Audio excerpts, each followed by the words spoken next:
À retrouver à Rome, Alban Mikosi, parce que là-bas, justement, le gouvernement italien a présenté officiellement le dispositif de revenu universel dont on a beaucoup parlé, forcément, dans nos éditions depuis quelques mois et années. Un minimum garanti de 800 € qui pourrait concerner jusqu'à 6 millions d'Italiens. Comment ça fonctionne, l'affaire, là, Alban ? Eh bien, effectivement, c'est la mesure phare qui a été promise par le mouvement 5 étoiles, qui est maintenant à la tête du pays. C'est très simple. Si, par exemple, vous n'avez pas travaillé depuis longtemps, si vous êtes à la recherche d'un emploi, mais vous n'êtes plus couvert par votre assurance chômage, si vous êtes à la retraite, au moins avant les années retraite, et que vous êtes intéressé par continuer à avoir une activité, eh bien, c'est une sorte de coup de pouce pour vous permettre de vous relancer. Alors, c'est une des deux mesures qui est actuellement en discussion avec le Parlement. L'autre, c'est la retraite 100, ce qu'on appelle le quota 100. Alors, je vous explique en un mot pour que ce soit très simple. Vous avez 65 ans et 35 années d'ancienneté, vous pouvez partir à la retraite. Vous avez 64 ans et 36 années d'ancienneté, vous pouvez partir à la retraite. La règle, c'est qu'il faut que ça fasse 100. Et l'âge de la retraite diminue comme ça en Italie jusqu'à 62 ans, qui est l'âge minimum. Voilà, deux mesures sociales prises par le gouvernement. Le gouvernement veut évidemment les vendre le plus possible. On va voir tout de suite dans ce reportage d'Alice Bruce et de Lorenza Pansa comment ça marche et quelle réaction ça génère chez les Italiens. Une ambiance de show télévisé pour dévoiler lundi soir la toute première carte du revenu citoyenneté. Mission accomplie selon Luigi Di Maio et le Premier ministre Giuseppe Conte, tous deux membres du mouvement 5 étoiles. En seulement 7 mois de gouvernement, nous avons trouvé l'argent, alors qu'on nous disait que c'était impossible. Rédiger le décret, et aujourd'hui nous faisons un autre pas en avant.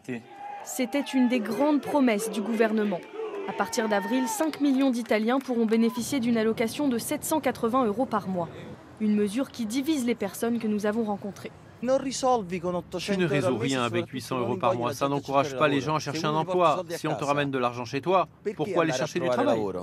Je pense que c'est une mesure démagogique qui contourne les vrais problèmes, qui sont avant tout des problèmes de fond.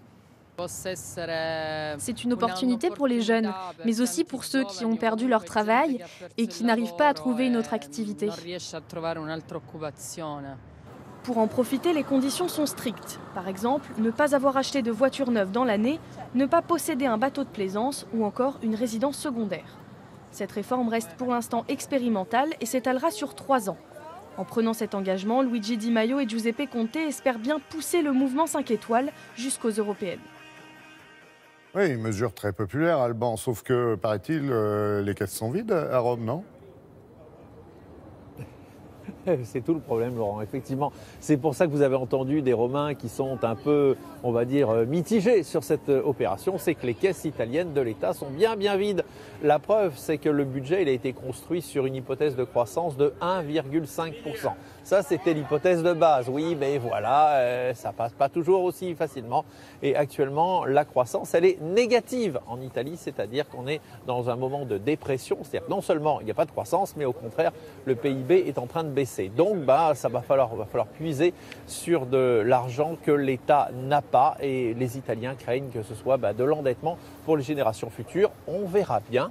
En tout cas, le gouvernement lui fait le pari que ça va relancer la croissance, que cette distribution d'argent va permettre aux gens de relancer leur consommation et ainsi de repousser le pays vers le haut. On va bien voir dans les prochains mois ce qui va se passer. Application à partir du 1er avril.